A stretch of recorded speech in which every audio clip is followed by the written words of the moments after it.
ሁሉ ጊዜ ቅራኔ በሚፈጠርበት ሰዓት ያንን ቅራኔ በመስማማት ወይም ወደ ጠረጴዛ በማምጣት ወደ አንድነት ከማለት ይልቅ ቲፒኤልኤፍ ቅራኔ የፈጠረውን ኃይል አካል የማስወገድ ልምድ አለው። ጀነራል ታደሰ ወረደ በሌላ ሰው መቀየር ብቻ ሳይሆን ተቀይረው የሚመጡት ሰው አማኑኤል አሰፋ ናቸው የተባለ ነው። እሳቸው እንኳን ቦታው ላይ ሲቀመጡ ስልጣናቸው በጣም ተገድቦ ነው የሚሆነው። የፕሪቶሪያው ስምምነት አልጣስም ለማለት ጊዜያዊ አስተዳደሩ እንደ ሲምቦል ያስቀምጡታል። ሰፊውን ስልጣን የሚይዘው አንተ ቅድም ስትገልጸው የነበረው ካውንስል ነው። የካውንስሉ ስራ አስፈጻሚ ደግሞ ደብረጽዮን ገብረ ሚካኤል ናቸው።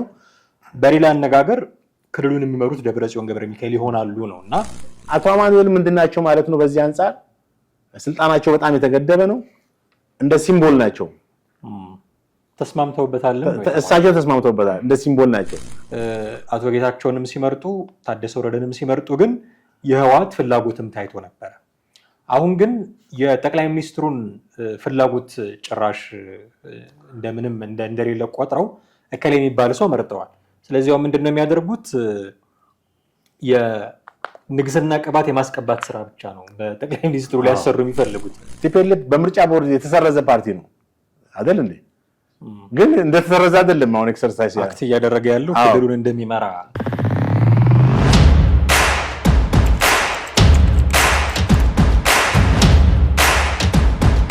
ሰላም እንዴት አላችሁ ውድ ቤተሰቦቻችን? ይህ ዘኢትዮጵያ ቻናላችን ነው። ጥላሁን አክሊሉና ማህደገፋ በወቅታዊ ፕሮግራማችን ወደ እናንተ መተናል። ትግራይ ክልል አካባቢ የሚሰሙ አዳዲስ ጉዳዮችን ነው ዛሬ የምናነሳው። ሌተናል ጀነራል ታደሰ ወረደ በሌላ ሰው ሊተኩ እንደሆነ ለዚህም ቅድመ ዝግጅት ህወሓት እያደረገ እንደሆነ ከቀናት በፊት ሰምተናል። ምን አዳዲስ ጉዳዮች አሉ? ይሄ ነገር አንድምታው ምንድነው? የሚሉ ጉዳዮችን ነው ዛሬ ለማነሳሳት የምንሞክረው። እስከ ፕሮግራማችን ፍጻሜ ድረስ አብራችሁን ቆዩ። ሰላም ነኝ፣ እግዚአብሔር ይመስገን አለው። ሌተናል ጀነራል ታደሰ ወረደ በሌላ እንዲተኩ ህወሓት ፍላጎት አለው። ለዚህም ዝግጅቱን ጨርሶ ሊተካቸው ያሰባቸውንም ሰው አዘጋጅቶ ተቀምጧል ነው የሚባለውና ተርማቸውን ጨርሰው ነው አይደለም የሚሉ ጥያቄዎች ይነሳሉ። በእርግጥ የአንድ ዓመት ጊዜ ነው የነበራቸው። እሱ ከጥቂት ቀናት በኋላ ያበቃል። ግን ቢያበቃም እሳቸው እንዲቀጥሉ የማድረግ ደግሞ አማራጭም እንዳለ መታወቅ ነበረበት።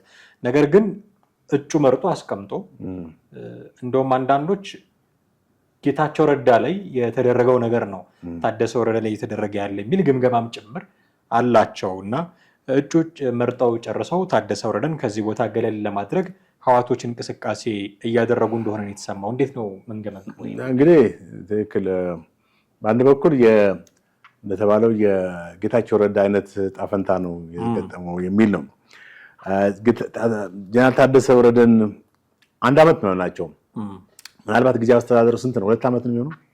በየጊዜው የታደሰ ካልሆነ በስተቀር መጀመሪያ ለ2 ዓመት ተብሎ ነው። ለ2 ዓመት ብለን ብንወስደው መቀጠል ይችሉ ነበረ። ለምንድን ነው መቀየር ያስፈለገው? አሁን ህወሓት እንግዲህ በራሱ የፖለቲካ አስተሳሰብ ከሱ ጋር የሚሄደውን ወይም ከሱ አመለካከት ጋር ሁሉ ጊዜ አብሮ የሚሄደውን ነገር ይፈልጋል። በፓርቲ ውስጥ አቶ አማኑኤል አሰፋን ነው በእሳቸው ቦታ ለማስቀመጥ የፈለገው ማለት ነው። ይህም ከ15 ቀን በኋላ ሰኔ ማለት መጋቢት 30 ስልጣናቸውን በይፋ የሚያበቃ ሲሆን አዲሱ የትግራይ ክልል ጊዜያዊ አስተዳደር በመባል አቶ ጌታቸው አቶ አማኑኤል አሰፋን ወደ ቦታ ያስቀምጣቸዋል። ይሄ ከመሆኑ በፊት የእውነት ማለት በህወሓት ቀርቦ 9 አባላት ካውንስል አላቸው። ባሉት ካውንስል ስር አስፈጻሚ አለ። የካውንስሉ አስፈጻሚ ደግሞ ደብረጽዮን ነው። በካውንስሉ ጸድቆ ነው እንትን ያለው። እጩን ያቀረበው ማን ነው? ህወሓት ነው ያቀረበው አቶ አማኑኤል እንዲሆኑለት። ለምንድን ነው ያቀረበው? ለምንድን ነው አቶ ጀነራል ታደሰ እንዲቀጥሉ ያልፈለገው?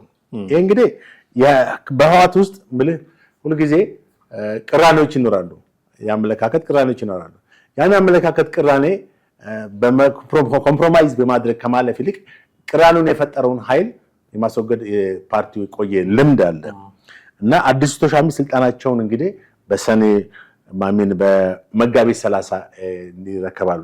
ከዛ በፊት የሚገርም ህወሓት እሳቸውን ቀድሞ ሊያስወርዳቸው እናስበሉ ነበር እና እሳቸው በጣም ተቆጥተው እንትን ብለዋል። በሌላ በኩል ጀነራል ታደሰ ካውንስሉንም አይቀበሉትም። የካውንስሉን ሁኔታ አይቀበሉትም። ካውንስሉ ዞሮ ዞሮ የቲፒኤልኤፍ ራሱ የፈጠረው ቦዲ ነው እና ይሄንንም እንደ ስልጣን ማለት አዲስ አመራርን ለማምጣት የሄደበት አካሄድ ነው እንጂ ኖርማሊ ሌተናንት ጀነራል ታደሰን ወረደ ማስቀጠል ይችል ነበር።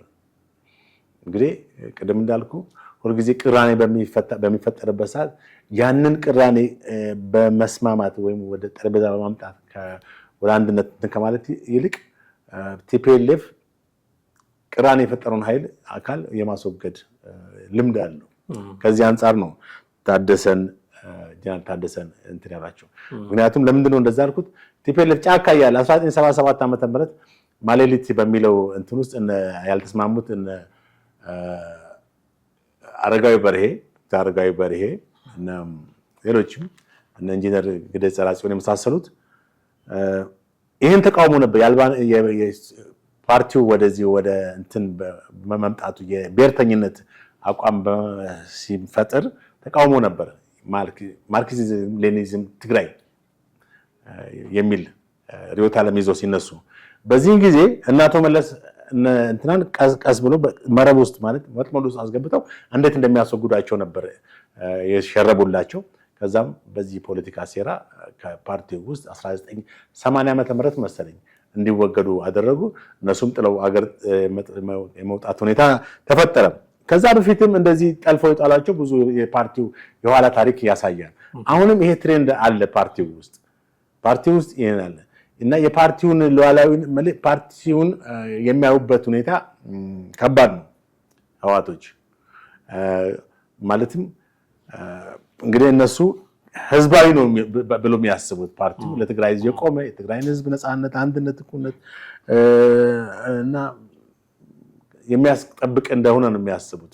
ነገር ግን በፓርቲው ውስጥ ሁልጊዜ ወጣ ያለ ሀሳቦች ሲመጡ ግለሰቡ ያመጣውን ሰውዬ አብሮ የማሰናበት ልምድ አላቸው። አሁን ግን የታየው ጀነራል ታደሰ ወረደ በሌላ ሰው መቀየር ብቻ ሳይሆን ተቀይረው የሚመጡት ሰው አማኑኤል አሰፋ ናቸው የተባለ ነው። እሳቸው እንኳን ቦታው ላይ ሲቀመጡ ስልጣናቸው በጣም ተገድቦ ነው የሚሆነው። ሰፊውን ስልጣን የሚይዘው አንተ ቅድም ስትገልጸው የነበረው ካውንስል ነው። የካውንስሉ ስራ አስፈጻሚ ደግሞ ደብረጽዮን ገብረ ሚካኤል ናቸው።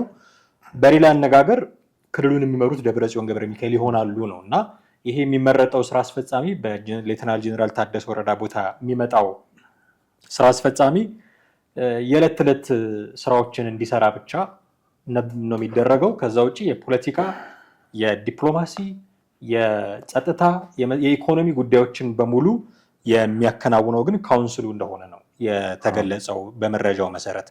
ለምን ነው ስልጣኑን በዚህ ደረጃ መገደብ ያስፈለገው? እንግዲህ ጊዜያዊ አስተዳደሩ የተፈጠረው ከዚህ ከፕሪቶሪያ ስምምነት በኋላ ነው። አሁን የህወሓት ቅድም እንዳልኩ የራሷን የቲፒኤልኤፍን ትሬንድ ይዞ ማስቀጠልና የቲፒኤልኤፍን ማኒፌስቶ ሁሌ አስረግጦ መቀጠል ነው የሚፈልጉት። በዛ ውስጥ የሚመጡ ነገሮችን፣ እንቅፋቶችን ወይም ሌላ አስተሳሰቦችን ሁሉ ጠራርጎ ነው የሚያጠፉት። ሁሉ ጊዜ ካስት ነው የሚያደርጉት። ይሄ ቆየ ፓርቲው አሰራር ነው። አሁን ይሄ የጊዜያዊ አስተዳደሩ ከፕሪቶሪያ በኋላ የመጣ ነው።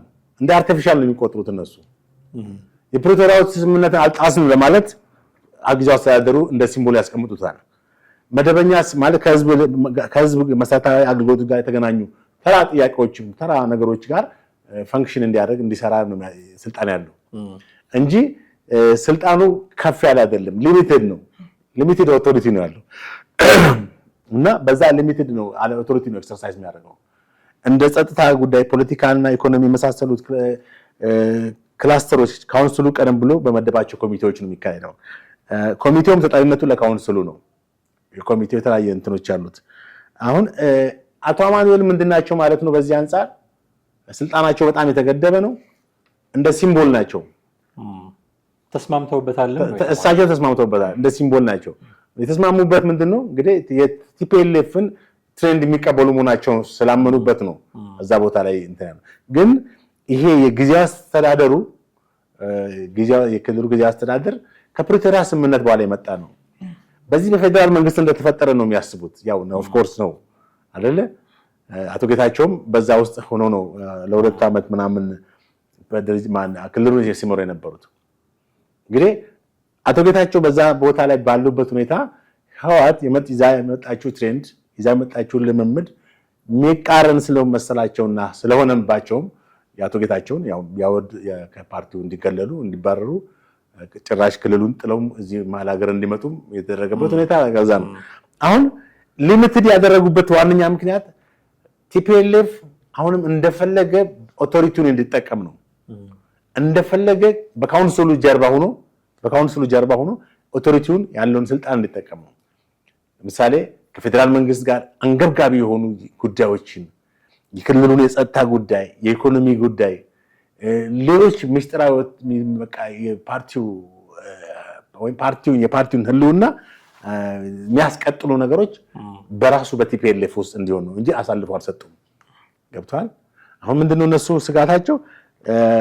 ለዚህ ለጊዜያዊ አስተዳደሩ ስልጣን ከተሰጠ ጊዜያዊ አስተዳደሩ በፌደራል መንግስት ጋር ኮኔክት አድርጎ ቲፒኤልኤፍን ከጨዋታ ውጭ ማድረግ ስልጣን ይኖረዋል፣ ኃይል ይኖረዋል የሚል ነው። ከዚህ አንጻር ነው እንግዲህ አሁን ላልከው ሀሳብ ማለት ነው። በዚህ ደረጃ የተገደበ ስልጣን ይዘው እንዴት ነው የሚሰሩት የሚለው ራሱ አጠያቂ ነው። እጩ የሚመረጥበት አግባብስ እንዴት ነው? አሁን ምናልባት የፕሪቶሪያ ስምምነት ላይ የተስማሙበት ነገር ግን እሱን ስምምነት ሁሉም በየፊናው ለራሱ ጥቅም አድርጎ ሲጠቅሰው እናያለን። ግን የህወሓትም ሴይ ያስፈልጋል የሚሉ ጉዳዮች ይነሳሉ። ግን የህወሓት ሴይ ቢኖርም ጠቅላይ ሚኒስትሩ ናቸው በዋነኛነት የጊዜያዊ አስተዳደሩን ስራ አስፈጻሚ የመምረጥ መብት ያላቸው ጠቅላይ ሚኒስትሩ ናቸው። አቶ ጌታቸውንም ሲመርጡ ታደሰ ወረደንም ሲመርጡ ግን የህወሓት ፍላጎትም ታይቶ ነበረ። አሁን ግን የጠቅላይ ሚኒስትሩን ፍላጎት ጭራሽ እንደምንም እንደሌለ ቆጥረው እከሌ የሚባል ሰው መርጠዋል። ስለዚህ ምንድነው የሚያደርጉት? የንግስና ቅባት የማስቀባት ስራ ብቻ ነው በጠቅላይ ሚኒስትሩ ሊያሰሩ የሚፈልጉት። ሰው መርጠዋል ኦልሬዲ እና ካውንስሉም አለ። የመረጡት ሰው ስልጣኑም የተገደበ ነው።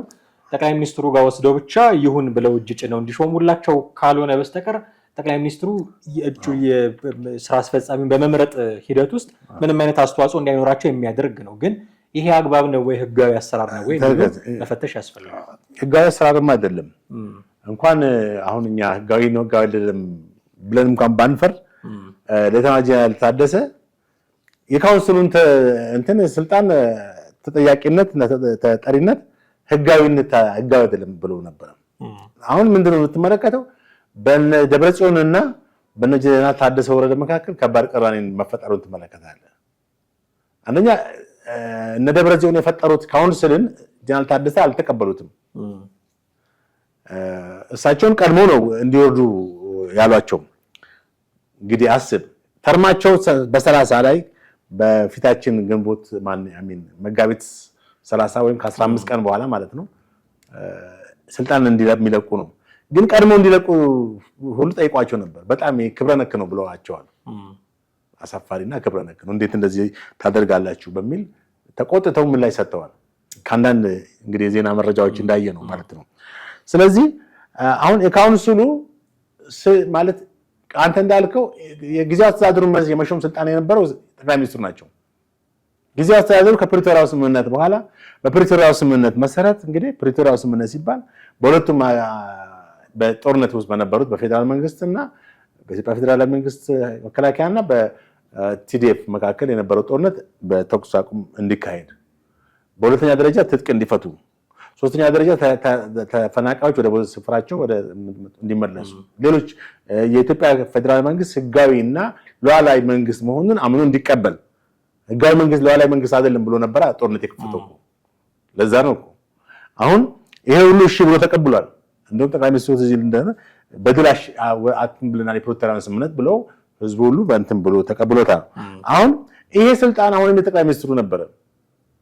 ጠቅላይ ሚኒስትሩ ናቸው መሾም የሚችሉት። እንግዲህ ቲፒኤልኤፍ ለመርህና ለፕሪንሲፕል የማይገዛ መሆኑ ድሮም የታወቀ ነው። አሁን ምንም አዲስ ነገር የለውም። ስለዚህ የራሱን እንትን ነው ያደረገው። ካውንስል የሚል ፈጠረ። ተመልከት፣ ካውንስል የሚል ቦዲ ፈጠረና በካውንስል 9 አባላት ያሉት ከዛ በኋላ ኮሚቴዎች አሉ። ደግሞ ካውንስል ስር ኮሚቴዎቹ ሪፖርት ያደርጋሉ ለካውንስሉ። አሁን ምንድነው እንደ ጠቅላላ ጉባኤ አይነት ነገር ነው። እነዚህ ካውንስሉ ስራ አስፈጻሚ ኮሚቴዎችን ደግሞ የዛ ቦዲዎቹ አድርገው ከዛ በኋላ በድምጽ ብልጫ አሳልፈናል ለማለት ነው። ከዛ አቶ አማኑኤል አሰፋን በቀጣይ የትግራይ ክልል ጊዜያዊ አስተዳደር ፕሬዝዳንት አድርጎ ለመሾም ማለት ነው። ከዛሬ 15 ቀን በኋላ እንግዲህ እስከዛ ድረስ ደግሞ አዲስ መረጃዎች ደግሞ ይኖራሉ። ግን አሁን ባለው ሁኔታ የጠቅላይ ሚኒስትሩን ስልጣን ነው ራሳቸው ይጠቀሙት ማለት ነው እነ ደብረጽዮን። ስለዚህ ዞሮ ዞሮ ምርጫ ማነው ቲፒኤልኤፍ በምርጫ ቦርድ የተሰረዘ ፓርቲ ነው አይደል እንዴ? ግን እንደተሰረዘ አይደለም አሁን ኤክሰርሳይዝ አክት እያደረገ ያለው ክልሉን እንደሚመራ አሁን ክልሉን እየመራ ነው። አሁን ካውንስል እንደ ምክር ቤት አይነት ነገር አቋቁሞ እንደ አይነት ነገሮችን ማድረጉ ብቻ ሳይሆን ጌታቸው ረዳ ላይ ያደረገውን ነገር አሁን ታደሰ ወረደ ላይ መድገሙ ብቻ ሳይሆን የሚያሰራቸው ደግሞ ግለሰቦችም አሉ። እያሰራቸው ያሉ ግለሰቦች አሉ ተጽዕኖ ፈጣሪ ናቸው የሚባሉ ወይ በአንዳንድ ብዙሃን መገናኛ በኩል ህዝብ ጋር መድረስ የሚችሉ የሚባሉ ሀሳቦቻቸውን ለህዝብ መሸጥ የሚችሉ የሚባሉ ሰዎችን በማሰርም ደግሞ እንትን ይላልና እንደውም የድምፂ ወያኔ ይሁን የትግራይ ቴሌቪዥን እርግጠኛ አይደለሁም እንዲሁ ጥያቄዎች የሚያነሱ እንዳሉም ይታወቃል። ይሄ ሁሉ ከጀነራል ታደሰ ወረደ ጋር ያለውን ጉዳይ እንኳን እንደው የፕሪቶሪያው ስምምነትን ተገን አድርገው ነው የሚሉ ጉዳዮችን ብናነሳ እንኳን ከሱ ፍላጎት በተቃራኒ የሚቆም ማንኛውም አካል ጥሩም ሰራ ደግም ሰራ ክፉም ሰራ መጨረሻው መታሰር እንደሚሆን የሚያሳዩ ነገሮችንም እንሰማ ነበረ። ሰናይት መብራቱ የምትባል አንዲት ግለሰብ በዚህ አግባብ መሰረት እንደታሰረችም እየሰማን ያለ ነውና ከዚህ ጋር የተያዙ ጉዳዮችንም ማንሳት ይኖርብናል ብዬ ከሰናይት መብራቱ ብዙ ጊዜ ስሟ ዳንኤል ብርሃኔ ጋር አብሮ ስሟ የሚጠቀስ ነው። ምናልባት ታስታውስ እንደሆነ ወያኔ 2010 ጠቅላይ ሚኒስትሩ እንደመጡ ብዙ የወያኔ የቲፒኤልኤፍ እንትኖች ዋነኛ ቀንደኛ አቀንቃኞች በሶሻል ሚዲያ ላይ በጣም አክቲቭሊ ሲንቀሳቀሱ እንደነበር ታስታውሳለህ። ዳንኤል ብርሃኔ አንዱ ነው። ሰናይት መብራቱ በቃ ፕሮ ህወሓት ናቸው፣ ፕሮ ቲፒኤልኤፍ ናቸው። ፕሮ ወያኔ ብንለው ይቀላል አይ ቲንክ ነበሩ። አይ አላቸው አሁን ያላቸው አቋም ትንሽ አሁን ሰናይት መብራቱን ሰናይት መብራቱ ዳንኤል ብርሃኔ ግን ሰናይት መብራቱን እንግዲህ ብዙ ጊዜ ከማዕከላዊ ጋር ባለው ማዕከላዊ እንደነበረች ነው አንዳንድ መረጃዎች የሚያሳዩት። በማዕከላዊ የነበረው የዛን ጊዜ ግርፋቱ ስቃዩን ሁሉም መርማሪ መሰለችኝ እና ፖሊስ ባለሳሳት እንደዛ እንትን ስልጣን ነበራት። ባጭሩ የወያኔ ዋነኛዋ ቀኝ እጅ ነበረች በስርዓቱ ላይ። ከዛ በኋላም በነበሩት አመታትን ነበረች እስከ ታሰረች። አሁን በቀደም ነው እንግዲህ አውራምባ ታይምስ እንትን ነው የለቀቀው ድረገጹ መታሰሯን የገለጸው። አሁን ሰናይት መብራቱ የህወሓት ዋነኛ አቀንቃኝ ሆና ለህወሓት ታላቅነት እንደዛ የምትል ብዙዎችን የምታስፈራራና የምታስደነግጥ ሴት የነበረች ብዙ በሶሻል ሚዲያ ብዙ ተከታይ ነበራት ሴት ነች እና ብዙ ትወራወራለች የቃላት እንትን አስታውሳለሁ። እና አሁን ታሰረች በጉቦ ቅሌት ነው እንግዲህ የሚለው ያው አብዮት ልጆቿን ትበላለች እንደሚለው እንደ ደርግ የራሱን አመራሮች ሲያስርና እርምጃ ሲወስድ አብዮት ራሷን ልጆቿን ትበላለች የሚል ስም ያመጡ ነበር። ዘሴም እንትን አሁን የምትመለከተው ቲፒኤልኤፍ ውስጥ አብሮ የሚያቆይህ ያንተ እንትን ሳይሆን የሰራው መልካምነት ሳይሆን አጠቃላይ ለፓርቲው ታማኝ ሆነ እስከ መጨረሻ መዝለቅ ይመስለኛል። በጉቦ ቅሌት ታሰረች። እንግዲህ ያም ሽፋን ሊሆን ይችላል። ዋናው ነገር ከፓርቲው ጋር የፈጠረችው ቅራኔ ነው ብለን እናስባለን። እንግዲህ ካለን ፖለቲካ ልምድ አንጻር ማለት ነው። ወይም በኢትዮጵያ ውስጥ የፖለቲካ ፓርቲዎች እንዴት ይጋጫሉ ከሚለው አንጻር ከፓርቲው ቅራኔ ሳትፈጥር አልቀረችም። ወይም ማፈንገጥ ሁኔታም ተፈጽሮ ይሆናል። ባጭሩ ቲፒኤልኤፍ የማያምንበትን አዲስ አመለካከት ይዛ መጣም ሊሆን ይችላል። ዞሮ ዞሮ ከነሱ ጋር የተፈጠረ ቅራኔ ነው። ከዛ ጉቦ ማጭበርበር የሚለው ሁለተኛ እንደ ታምራት ላይ ማለት ነው። ታምራት እንግዲህ ያው የታምራት ላይ ታሪክ የታወቀ ነው። በስኳር ተባለ መጨረሻ ሽፋኑ፣ ዋናው ግን ሌላ ነው። ስለዚህ ሰናይት መብራቱ ዞሮ ዞሮ ታስራለች የሚለው ነው የሰማነው። በትክክለኛ ነገር በምንድን ነው እንግዲህ አንዳንድ ሩመሮች ናቸው። በጉቦ ቅሌት በጉቦ 16 ሚሊዮን ያክል አሁን ነው እውነትም ሊሆን ይችላል የውሸትም ሊሆን ይችላል ዞሮ ዞሮ መታሰሯን ነው የሰማነው አሁን ሌላው ደግሞ አልካት እቺ የድምፀ ወያኔ ለብዙ ጊዜ ሰራች ነች አሰፉ ብርሃኔ ነች የምትባለው የማላምንበትን ዜና አላነብም ነው አለችው እንግዲህ በጣም ትልቅ ነገር ነው የአንድ ጋዜጠኛ አቋም ነው የተናገረችው አንድ ጋዜጠኛ የሚያምንበትን ነገር ነው በእርግጥ በኢትዮጵያ ውስጥ አንበብ የተባለውን ዘሎ የሚያነብ ነው እንጂ በአብዛኛው ያው የሚመጣውም ነገር ከባድ ስለሆነ ደፍሮ ወይም በራሱ ላይ የሚመጣውን ነገር እያወቀ እንደዛ የሚያደርግ ጋዜጠኛ የለም አንበብ ሲባል ያንን ባያምንበትም ያነባል ማንንም እኔንም አላምንበትም ብሎ የተሰጠውን ኒውስ ምን የሚል ጋዜጠኛ ሰምቼ አላውቅም እቺ ልጅ ግን የማላምንበትን ዜና አላነብም አለች ያ የማታምንበት እሷ ዜናው ምንድነው የሚለው ነገር አልተናገረችም በዛ ጉዳይ ላይ ወጣ ነገር የለም ግን ዞሮ ዞሮ ቲፒኤልኤፍ ማስተላለፍ የሚፈልገው መልእክት አለ ያንን አላመነችበትም ካላመነችበት ደግሞ ሺዝ ራይት በቃ ያላመነችበት ነገር ነው ግን አሁን ከዛ ወጣለች ከድምፀ ወያኔ አሁን እንግዲህ እዚህም እዛም ነገሮችን ስትመለከት ቲፒኤልኤፍ በዛም ቀዳዳ በዚህም ሽንቁር እየታየበት ያለ ሁኔታ ነው ያንን በመድፈንና በመጠገን ነው እየቀጠለ ያለው በላይ ባሉት የፖለቲካ አመራሮችም ውስጥ ያው የሚፈጠሩ ግጭቶች አንጃዎች አሁን ለምሳሌ ለሁለት ተከፍሏል ለሶስት ተከፍሏል ይባላል ያንን ጠጋግሙ ነው ወደፊት እየገሰገሰ ያለው አሁን ሰሞኑንም የካውንስሉ ምናምኑ ያለም የሚያደራጀው ያንን ቀዳዳዎቹን ለመደፋፈንና የራሱን ስትሬንግዝ እንደገና ለማምጣት የሚያደርጋቸው ጥረቶች ናቸው ከዛ ውጪ ህዋት በአንድ በኩል እኔ ለህዋት ምልህ ሪፎርም አይደለም የሚያስፈልገው ህዋት በእኔ አመለካከት ምናልባት የትግራይ ህዝብ እንደው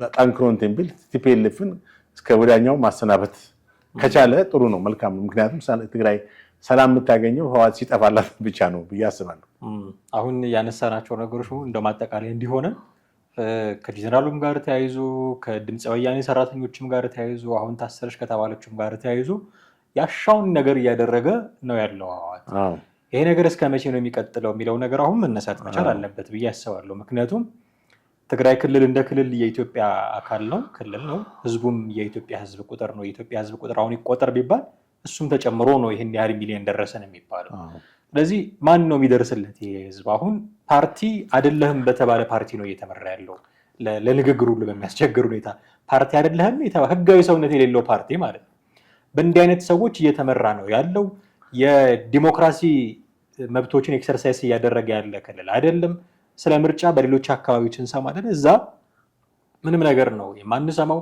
ስለ ምክክር ኮሚሽኑ ስራዎች ስንሰማ እዛ ምንም እንቅስቃሴ የሌለ ነው የምንሰማው ሁሉንም ነገር ህዋት ጠርንፎ የያዘበት ክልል ነው ሆኖ ያለው እና አሁን ያነሳናቸው ጉዳዮች የዛ ማሳያ ናቸው ታዲያ ህዋት እስከ መቼ ድረስ ነው በዚህ አይነት መልኩ የሚቀጥለው ማነው ሀይ የሚለው ስል ጌታቸው ረዳና ጻድቃን ገብረትንሳኤ ጠቅላይ ሚኒስትሩ ጋር ሄደው መቼ ነው ጦርነት የምትከፍተው እንዳሉት አይደለም ግን ህግ መከበር ደግሞ መቻል አለበት መታገስ ደግሞ መቻል አለበት ስለዚህ መቼ ነው ህዋት ህጋዊ ሰውነት የሌለው ፓርቲ ሆኖ እስከ መቼ ነው እንደዚህ አይነት የጠርነፋ ስርዓት ዘርግቶ የሚቀጥለው የሚለው ነገር መነሳት አለበት ይሄን መወሰን የሚችለው የትግራይ ህዝብ ነው የፌደራል መንግስት ስልጣን ቢኖረውም አሁን በኢትዮጵያ ውስጥ እንግዲህ ባለው የፖለቲካ ሁኔታ አንድ ክልል የራሱን ይመርጠኛል ይወክለኛል ያለውን እንትን መመረጥ ይችላል አይደል እንዴ የትግራይ ህዝብ እስካልተቃወመው ሙሉ በሙሉ አንፈልግም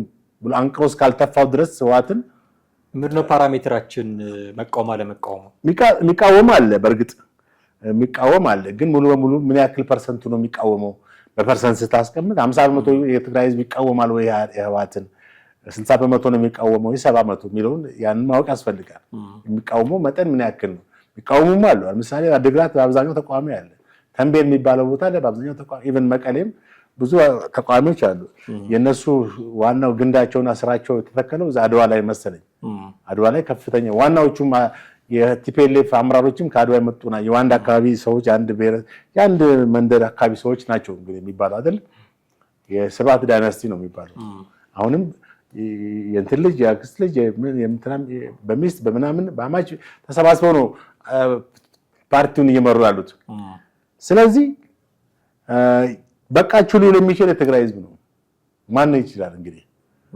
ምክንያቱም ጦርነት ተካሂዷል። ጦርነት ተካሂዶም በጣም በብዙ ሺህ ህዝብ አልቋል። ትግራይ ከእያንዳንዱ ቤት ሰው ሞቷል።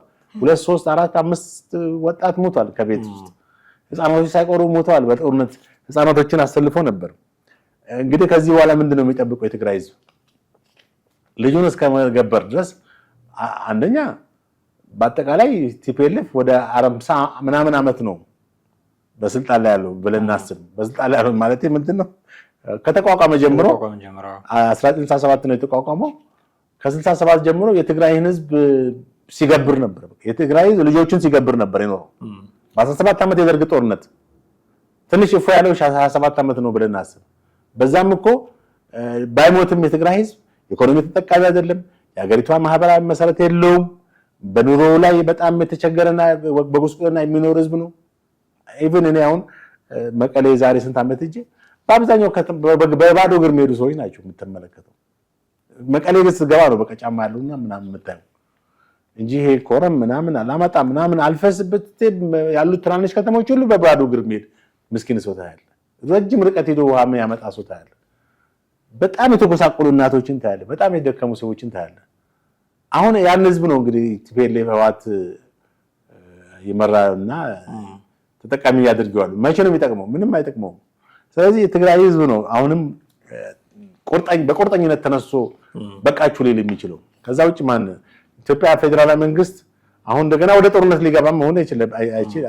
ህወሓትን ለማውረድ አሁን እንደገና ሌላ የመከላከያ ሰራዊት ሊገብር ሌላ ቢሊዮን ብሮች እንደገና 100 ቢሊዮን እኮ የጠፋው 100 ሚሊዮን አይደለም 100 ቢሊዮን በትግራይ ጦርነት በኢትዮጵያ አቅም ማለት ነው። በአማራ ክልል እየወጣ ያለውን ወጪ አስብ። የሰው ህይወት ብቻ አይደለም ብር ነው። መሳሪያዎች ብር ናቸው፣ ጥይቶች ብር ናቸው። አሁን ደግሞ ድሮኖቹ ደግሞ በጣም ብዙ ብር ናቸው የሚተኮሱት። ስለዚህ ያ ሁሉ መስዋዕት ተከፍሎ ነው እንግዲህ ጦርነት ድል የምታገኘው። አሁን በዓለም አቀፍ ደረጃ እያየን ነው ኢራን የሚያወጡት ወጪ ለድሮን ለሚሳይል እና ስለዚህ በቃችሁ ሊል የሚችለው የትግራይ ህዝብ ብቻ ነው። ከዛ ውጪ ፌደራል መንግስት ሊተባበር ነው እንጂ የሚችለው